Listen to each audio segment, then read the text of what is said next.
नमस्कार। दिन भर की बड़ी खबरों के विश्लेषण के कार्यक्रम सुनिए सच में आपका स्वागत है। मैं हूं मुकेश कुमार। दोस्तों, आप गोदी मीडिया से परेशान होंगे, कारपोरेट मीडिया को कोसते होंगे, लेकिन इसका विकल्प है स्वतंत्र पत्रकारिता का साथ दीजिए, उसकी ताकत बनिए।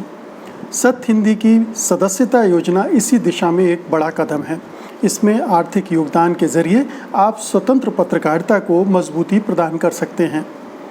इसके लिए इस वीडियो के साथ दिए गए डिस्क्रिप्शन में जाइए, उसमें एक लिंक है, उसको क्लिक कीजिए और अपनी इच्छा के अनुसार भुगतान कीजिए। तो आइए अब शुरू करते हैं दिन भर की बड़ी खबरों के विश्लेषण का कार्यक्रम सुनिए सच।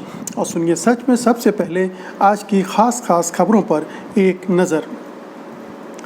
पायलट खेमे पर 21 तक कार्रवाई रुकी, सोमवार को होगी सुनवाई।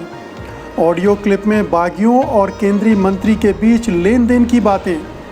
केंद्रीय मंत्री शेखावत से पूछताछ के लिए राजस्थान पुलिस रवाना।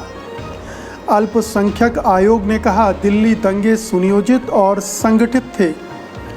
मंत्री के बेटे को फटकारने वाली सुनीता के पीछे पड़ी गुजरात सरकार।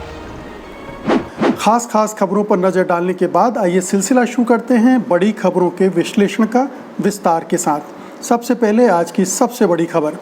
राजस्थान हाईकोर्ट ने सचिन पायलट गुट की ओर से दायर की गई याचिका पर सुनवाई 20 जुलाई तक के लिए स्थगित कर दी है।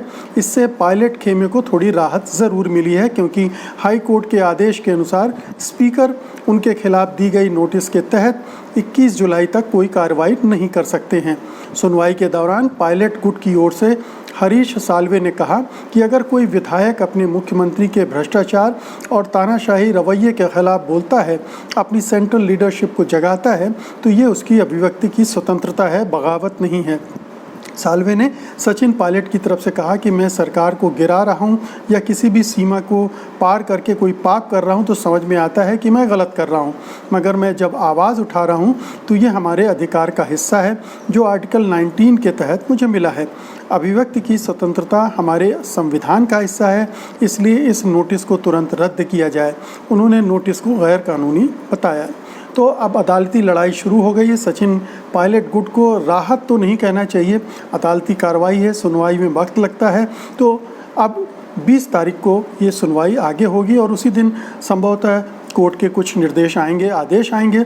लेकिन इस बीच स्पीकर अपनी कार्रवाई को आगे नहीं बढ़ा सकते हैं, क्योंकि कोर्ट ने कहा है अलबत्ता 21 तक की ही रोक है। उसके बाद विधानसभा अध्यक्ष को पूरे अधिकार होते हैं, वो चाहे तो कोर्ट के आदेशों की अवहेलना भी कर सकता है, उसकी अनदेखी भी कर सकता है। लेकिन हरीश साल्वे ने सचिन पायलट गुट की तरफ से जो दलील दी है अभिव्यक्ति की स्वतंत्रता की, वो बड़ी हास्यास्पद दलील है, क्योंकि जो तमाम गुटबंदी की उन्होंने, जिस तरह से विधायकों को लिया और दावे किए कि 30 विधायक मेरे साथ हैं, फ्लोर टेस्ट की मांग की, तो ये स्पष्ट रूप से किसी भी पार्टी के संविधान का उल्लंघन है, पार्टी के नियम कायदों का उल्लंघन है। और आप जब किसी पार्टी में रहते हैं तो उसके कानून कायदों को आपको मानना पड़ता है, अन्यथा वो अनुशासनहीनता के अंतर्गत आता है।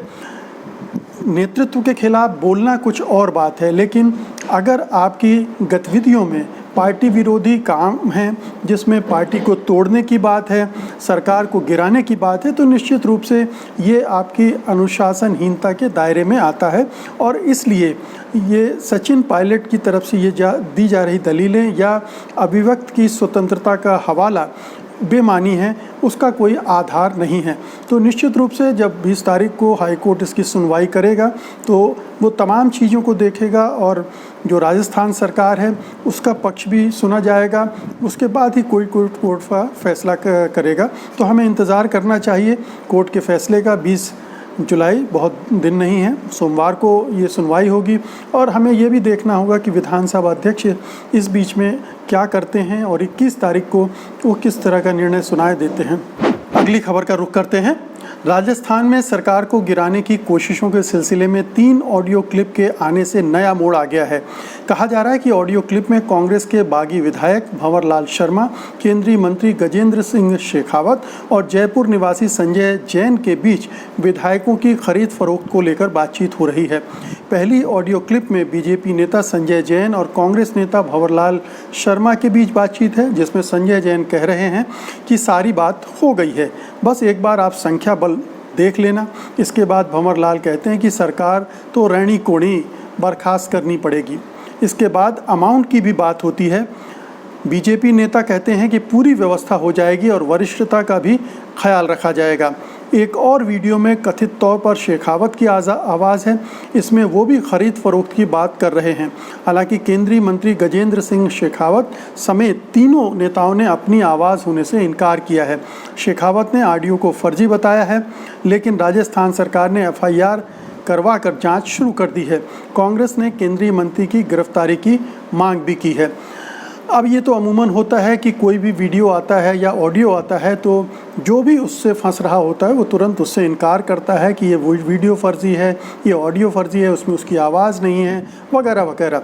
लेकिन जिस तरह का ये ऑडियो है और जिस तरह से इस ऑडियो के बल पर राजस्थान सरकार एग्रेसिव मूड में है, आक्रामकता के साथ इसको आगे बढ़ा रही है, उससे लगता है कि वो इस मामले में आश्वस्त है कि ये ऑडियो क्लिप सही हैं। इनकी फॉरेंसिक जांच वगैरह भी करवाई जाएगी। जाहिर है कि ये कोर्ट में भी इस तरह ये एविडेंस के तौर पर प्रस्तुत करेगी राजस्थान सरकार, और इसी के बेसिस पर राजस्थान की पुलिस पूछताछ भी शुरू कर चुकी है। तो ये एकदम से अब मामला ऑडियो क्लिप की बातचीत में जिस तरह से ये लेन देन की बात है, तोड़ने की बात है, पैसे देने की बात है और वरिष्ठता क्रम का ध्यान रखने की बात, पूरी बातचीत स्पष्ट रूप से ये जाहिर करती है कि खरीद फरोख्त हो रही है, सरकार को गिराने के लिए खरीद फरोख्त हो रही है। बीजेपी के स्थानीय और केंद्रीय स्तर के नेता इसमें शामिल हैं और जाहिर है कि ये एक बहुत ही सुनियोजित षड्यंत्र के तहत हो रहा है, जिसमें सरकार को गिराने की कोशिश की जा रही है और बागी उसमें शामिल हैं। अभी हमने आपसे हाई कोर्ट में चल रही सुनवाई की बात की, अब देखिए कि उन्हीं बागियों में से एक भंवर लाल शर्मा हैं जो कांग्रेस के विधायक भी हैं, वो इसमें इस बातचीत में शामिल हैं और लेन देन की बात कर रहे हैं बागियों की तरफ से। तो सचिन पायलट जिस अभिव्यक्ति की स्वतंत्रता की बात करते हुए वहाँ दुहाई कर रहे हैं अपने बेगुनाह होने की, वो यहाँ पर खारिज हो जाती है, क्योंकि ऑडियो क्लिप में बहुत साफ साफ बातें हैं। और आपको याद होगा कि गहलोत सरकार ने इन्हीं के आधार पर एक पहले FIR की थी, जिसकी वजह से सबको नोटिस गए थे, सचिन पायलट को भी नोटिस गया था। तो उसके बाद जब जांच शुरू हुई उसमें हालांकि राजस्थान सरकार ने कुछ ज़्यादती की, राजद्रोह की धारा लगाने की कोई यहाँ पर ज़रूरत नहीं थी। वो पार्टी जो हमेशा इसका विरोध करती रही है, वही अगर इसका इस्तेमाल करे तो ये समझ से परे है और निश्चित रूप से इसको कबूल नहीं किया जा सकता। लेकिन बातचीत ये हो रही कि उसके आधार पर फिर आगे बात बढ़ी और जिसकी वजह से राज खुल जाने की वजह से सचिन पायलट एकदम से विधायकों को लेकर गुड़गांव में सेटल हो गए और वहाँ से फिर अपना अभियान चलाने लगे। तो अब ये ऑडियो क्लिप बहुत बड़ा एक एविडेंस है, सबूत है, जो सचिन पायलट और उनके गुट के तमाम विधायकों की पोल खोलता है। और जाहिर है कि अगर ये ऑडियो क्लिप सही निकली तो इन सब के धुर्रे उड़ जाएंगे और मुश्किल हो जाएगी इनको सफाई देना। अभी भी मुश्किल है, अब तो बिल्कुल साफ हो चुका है कि सचिन पायलट बीजेपी के हाथों में खेल रहे हैं, केंद्र सरकार के हाथों में खेल रहे हैं। अन्यथा उनको जितने ऑफ़र दिए गए पार्टी की तरफ से बातचीत के, समाधान के, उन्होंने उसको दरकिनार करते हुए कोर्ट का रास्ता लिया। तो वो सुलह नहीं चाहते थे, समाधान नहीं चाहते थे, क्योंकि उनको पता था कि उन्होंने गलतियां की हैं, वो फंस चुके हैं और उनकी ऑडियो क्लिप भी अब मौजूद है। तो उन्होंने फिर जो बीजेपी का रास्ता है, जो बीजेपी के हाईकमान ने तय किया होगा, वो करने लगे हैं, क्योंकि इस पूरे मामले में जो वकील उनकी पैरवी कर रहे हैं वो भी बीजेपी के मामलों की पैरवी करते रहे हैं। तो एक कनेक्शन वहाँ पर दिखता है। अगली खबर भी राजस्थान की है, उस पर बातचीत करते हैं। ऑडियो टेप सामने आने के बाद राजस्थान पुलिस की एक टीम केंद्रीय मंत्री गजेंद्र सिंह शेखावत से पूछताछ करने के लिए राजस्थान से दिल्ली रवाना हो गई है। इससे पहले गहलोत सरकार ने एक्शन में आते हुए कथित ऑडियो टेप को लेकर शेखावत व कांग्रेस के बागी विधायक भंवर लाल शर्मा के खिलाफ FIR दर्ज करवा दी थी। FIR दर्ज करवाने के अलावा कांग्रेस ने 2 विधायकों को प्राथमिक सदस्यता से निलंबित भी कर दिया है। ये दोनों ही विधायक बागी नेता सचिन पायलट के समर्थक हैं। इनमें भंवरलाल शर्मा के अलावा विश्वेंद्र सिंह का नाम शामिल है। इन दोनों को कारण बताओ नोटिस भी जारी किया गया है। कांग्रेस के मीडिया विभाग के प्रभारी रणदीप सिंह सुरजेवाला ने शुक्रवार को कहा कि जो 2 कथित ऑडियो टेप सामने आए हैं, इनमें गजेंद्र सिंह शेखावत, भंवरलाल शर्मा और बीजेपी नेता संजय जैन की बातचीत हो रही है। कांग्रेस का कहना है कि ऑडियो टेप में बातचीत के दौरान पैसे के लेन देन को लेकर और गहलोत सरकार को गिराने की साजिशें रची जा रही हैं। बता दें कि राजस्थान सरकार काफ़ी आक्रामक हो गई है। कहा जा रहा है कि ऐसा पहली बार है जब किसी राज्य सरकार ने किसी केंद्रीय मंत्री से पूछताछ के लिए पुलिस भेजी हो। तो राजस्थान सरकार, कांग्रेस, इन दोनों के रुख को अगर आप देखें तो बहुत कड़ा रुख है, बहुत आक्रामक रुख है और ऐसा लगता है कि जैसे वो आर पार की लड़ाई लड़ने के लिए तैयार हैं। इसीलिए ये पहली बार ऐसा हो रहा है कि राज्य सरकार को अपनी पुलिस को किसी केंद्रीय मंत्री से पूछताछ के लिए भेज रही है और ऑडियो क्लिप के आधार पर गजेंद्र सिंह शेखावत से पूछताछ होगी। गजेंद्र सिंह शेखावत मना कर चुके हैं कि ये ऑडियो क्लिप में उनकी आवाज़ नहीं है, ये फर्जी हो सकती है, फर्जी है वगैरह वगैरह, लेकिन पुलिस उस ऑडियो क्लिप के आधार पर उनसे पूछताछ करने जा रही है। तो ये अपने आप में एक नई मिसाल है और ये भी बता रहा है कि कांग्रेस अब राजस्थान में अपनी स्थिति को मजबूत कर चुकी है। उसे पूरा यकीन है कि उसकी सरकार को कोई खतरा नहीं है और साथ ही साथ वो बहुत ही आक्रामक ढंग से अब इस मामले को हैंडल करना चाहती है। वो बागियों को किसी भी तरह की जगह नहीं देना चाहती और साथ ही साथ वो ये भी चाहती है कि ये जो पूरा षड्यंत्र है सरकार को गिराने का बीजेपी और सचिन पायलट मिलकर खेल रहे थे, जिसको रचा था उन्होंने, उसको भी पूरी तरह से एक्सपोज किया जाए और जो लोग भी इसमें शामिल थे उनके खिलाफ कार्रवाई भी की जाए। तो ये एक निर्णायक कदम है, मैं समझता हूँ कि किसी भी पार्टी की तरफ से कि ऐसे मामलों में इस तरह की इस हद तक जाकर लड़ाई लड़ने की।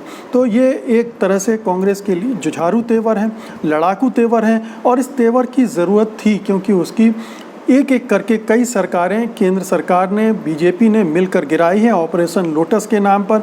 हम जानते हैं कि कर्नाटक, मध्य प्रदेश इसके ताज़ा उदाहरण हैं। महाराष्ट्र में उसने क्या खेल करने की कोशिश की थी ये भी हमको पता है। मणिपुर, गोवा वगैरह के बारे में भी हम सब जानते हैं। तो ये ज़रूरी है कि कहीं पर जहां पर अब आपके पैर जम गए हैं और आपको लगता है कि बीजेपी को बेनकाब किया जा सकता है, तो आपको ये निर्णायक कदम उठाना चाहिए। अगली खबर लेते हैं। दिल्ली के उत्तर पूर्वी ज़िले में फरवरी में हुए दंगे सुनियोजित, संगठित थे और निशाना बनाकर किए गए थे। ये कहना है दंगों की जांच के लिए दिल्ली अल्पसंख्यक आयोग की गठित कमेटी का। दिल्ली में 23 से 27 फरवरी के बीच दंगे हुए थे जिनमें आधिकारिक तौर पर 53 लोग मारे गए थे। इसकी जांच के लिए दिल्ली अल्पसंख्यक आयोग ने 9 मार्च को 9 सदस्यीय कमेटी का गठन किया था। इसके अलावा दिल्ली अल्पसंख्यक आयोग ने दंगों के लिए भाजपा नेताओं पर उंगली उठाई है और उन पर विधानसभा चुनाव के दौरान भाषण के जरिए लोगों को उकसाने की बात कही है। रिपोर्ट में कहा गया है कि भाजपा नेता कपिल मिश्रा द्वारा मौजपुर में दिए भाषण के बाद उत्तर पूर्वी दिल्ली के विभिन्न हिस्सों में दंगे भड़के थे। मिश्रा ने दिल्ली पुलिस को अल्टीमेटम देते हुए कहा था कि यदि पुलिस इन प्रदर्शनकारियों को नहीं हटाती है तो उनके लोग सड़क खाली कराने के लिए उतर जाएंगे। अल्पसंख्यक आयोग ने अपनी रिपोर्ट में प्रत्यक्षदर्शियों के बयानों के आधार पर दंगे के दौरान हुए आकलन को भी पेश किया है और पुलिस कार्रवाई का भी विवरण दिया गया है। उन्होंने कहा कुछ जगहों पर पुलिस बिल्कुल मूक दर्शक बनी रही जबकि भीड़ लूटपाट, घर जलाना और हिंसा का कार्य कर रही थी। अन्य जगहों पर पुलिस ने उपद्रवियों को खुली छूट दे दी कि वे हिंसा जारी रखें। कुछ उदाहरण ये भी दर्शाते हैं कि किस तरह से पुलिस और पैरा मिलिट्री ऑफिसर ने उपद्रवियों को सुरक्षित इन क्षेत्रों से बाहर निकाला। तो एक रिपोर्ट, एक जांच दिल्ली पुलिस की चल रही है। केंद्रीय गृह मंत्रालय, जिसके गृह मंत्री हमारे अमित शाह हैं, उनकी देखरेख में, जो कि उसका नज़रिया और जो तथ्य सामने आ रहे हैं उसके हिसाब से एक तरफा है, जिसमें जो सीए के ख़िलाफ़ प्रदर्शनकारी हैं उनको टारगेट किया जा रहा है, मुस्लिम समुदाय के लोगों को टारगेट किया जा रहा है, उनके खिलाफ़ धड़ाधड़ FIR हुए हैं, उनके खिलाफ़ ऐसे आरोप लगाए गए हैं जो इसमें भी नहीं लगाए जाने चाहिए, जैसे आतंकवाद निरोधी कानून का भी सहारा लिया गया है इसमें, कई लोगों को जेल में रखा गया है। तो ये लगातार इस तरह की कार्रवाई दिल्ली पुलिस कर रही, लेकिन उसके बरक्स ये जो मानवाधिकार आयोग, माफ़ कीजिएगा, अल्पसंख्यक आयोग की जो रिपोर्ट आई है वो एक दूसरा पहलू, दूसरा पक्ष हमारे सामने रखती है। और ये पक्ष ज़्यादा विश्वसनीय लगता है क्योंकि दंगों के दौरान जो मीडिया की रिपोर्ट्स हमारे सामने आई थी तरह तरह से, उनमें भी ज़्यादातर खबरें इस तरह की थीं जिनमें ये कहा गया था कि दिल्ली पुलिस ने पूरे दंगों के दौरान पक्षपातपूर्ण ढंग से व्यवहार किया, जो अल्पसंख्यक समुदाय हैं उनको उतना प्रोटेक्शन नहीं दिया, जबकि जो दंगाई थे, जो बहुसंख्यक समुदाय के दंगाई थे, उनको सहयोग दिया, उनको संरक्षण दिया और उनको दंगे करने दिया गया, हिंसा करने दी गई। इसके अलावा दिल्ली पुलिस ने अनुराग ठाकुर, कपिल मिश्रा, प्रवेश वर्मा, इन सबको बख्श दिया, इनके खिलाफ एफआईआर भी दर्ज नहीं की और अब तो ये कह दिया कि इनका कोई कनेक्शन ही नहीं दंगों से, जबकि हम सब जानते हैं कि दंगों की जो पूरी पृष्ठभूमि थी वो इन्हीं नेताओं द्वारा बनाई गई थी, इनके बयानों से बनी थी। पूरा मामला इनकी वजह से पूरे वातावरण में गर्मी पैदा हुई थी और दंगों का माहौल बना था। और आइए अब आज की अंतिम खबर लेते हैं। गुजरात के मंत्री के बेटे को फटकार लगाकर सुर्खियों में आई एलआरडी सुनीता यादव की मुश्किलें बढ़ती जा रही हैं। सूरत पुलिस कमिश्नर आरबी ब्रह्मदत्त ने सुनीता के खिलाफ 3 आरोपों में जांच के आदेश दिए हैं। इनमें मंत्री के बेटे को फटकार लगाने के मामले की जांच पहले से चल रही है। सूरत पुलिस कमिश्नर आरबी ब्रह्मदत्त ने सुनीता यादव के खिलाफ सड़क पर उठा बैठक करवाने और 9 जुलाई से अपनी ड्यूटी से गायब होने के मामले की भी जांच के आदेश दिए हैं। गौरतलब है कि गुजरात में स्वास्थ्य मंत्री कुमार कनानी के बेटे प्रकाश को कानून का पाठ पढ़ाने वाली कांस्टेबल सुनीता यादव ने इस्तीफ़ा दे दिया था। बता दें कि सुनीता यादव सूरत के वराछा थाना क्षेत्र के मिनी बाज़ार इलाके में तैनात थी। बीते शुक्रवार रात करीब 10:30 बजे स्वास्थ्य राज्य मंत्री कुमार कनानी के समर्थक बिना मास्क लगाए सड़क पर घूम रहे थे। सुनीता ने उन्हें रोक लिया, जिसके बाद मंत्री का लड़का प्रकाश अपने पिता की गाड़ी लेकर समर्थकों के साथ वहां पहुंच गया और उसके बाद सुनीता यादव ने उनको पाठ पढ़ाया। तो ऐसी पुलिसकर्मी जिसकी तारीफ़ होनी चाहिए, जिसने इतनी हिम्मत दिखाई कि पुलिस एक मंत्री का जो बेटा है, जो बदतमीज़ी कर रहा है, जो कानून का उल्लंघन कर रहा है, उसे एक सबक सिखाया उसने, उसकी तारीफ़ होनी चाहिए। लेकिन गुजरात सरकार उसके पीछे पड़ गई है, उनके खिलाफ जांच बैठा दी गई है और जो सुनीता यादव हैं उन्होंने बाकायदा जो कुछ भी किया उसकी एक अपने साथी पुलिसकर्मी के द्वारा पूरी वीडियो रिकॉर्डिंग करवाई है। तो वो उनके पास वीडियो रिकॉर्डिंग भी है और इस बिगड़े बेटे ने कुछ अनाप शनाप हरकतें भी की थी, ऐसा सुनीता यादव का कहना है और वो भी उस वीडियो रिकॉर्डिंग में मौजूद हैं। तो अब दबाव बनाने की कोशिश की जा रही है सुनीता यादव पर, ताकि वो उस मामले को और ज़्यादा फेयर अप न करें, उससे बढ़ाएं ना, क्योंकि इससे राज्य मंत्री की कुर्सी हिलती है, उनकी बदनामी होती है, उनके बेटे की बदनामी होती है, फिर राज्य सरकार और बीजेपी की भी बदनामी होती है। तो एक दबाव बनाने की कोशिश, धमकाने की कोशिश जांच के बहाने, जबकि सुनीता यादव पहले ही अपने पद से इस्तीफ़ा दे चुकी हैं। तो ये सब क्यों किया जा रहा है, इसको आप बेहतरीन ढंग से समझ सकते हैं।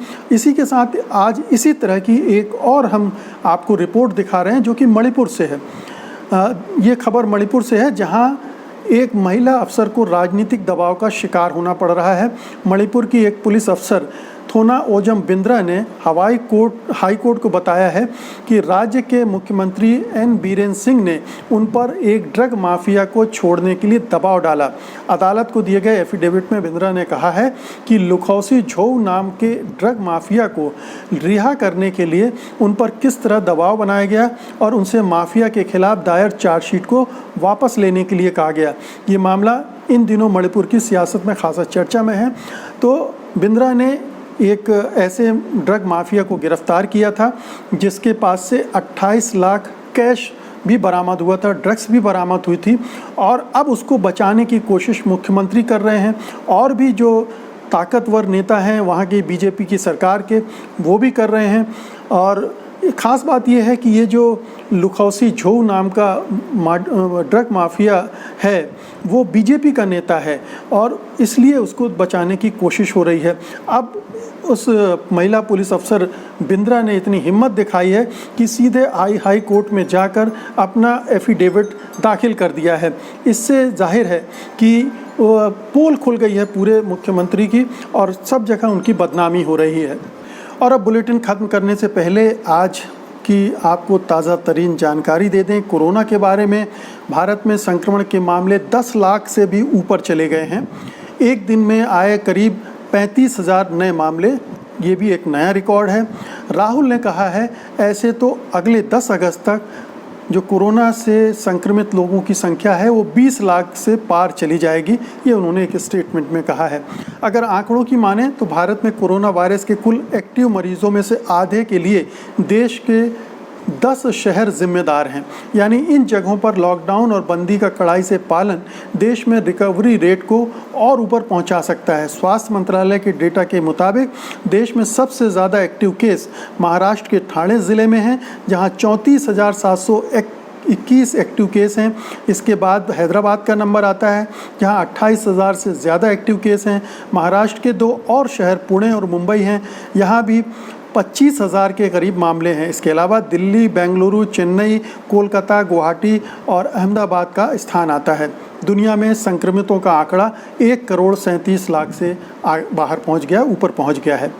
तो दोस्तों, ये थी आज की तमाम बड़ी खबरें और उनका विश्लेषण। उम्मीद है कि आपको ये पसंद आएगा। आप इस वीडियो को लाइक करेंगे और शेयर करेंगे, इस चैनल को सब्सक्राइब भी करेंगे। फिलहाल मुझे अनुमति दीजिए, मैं कल फिर हाजिर होऊंगा कल की बड़ी खबरों के साथ, उनके विश्लेषण के लिए। तब तक के लिए नमस्कार। सत्य हिंदी के और वीडियोस को देखने के लिए हमारे YouTube चैनल को सब्सक्राइब करें और सीधे नोटिफिकेशन पाने के लिए बेल आइकन दबाएं।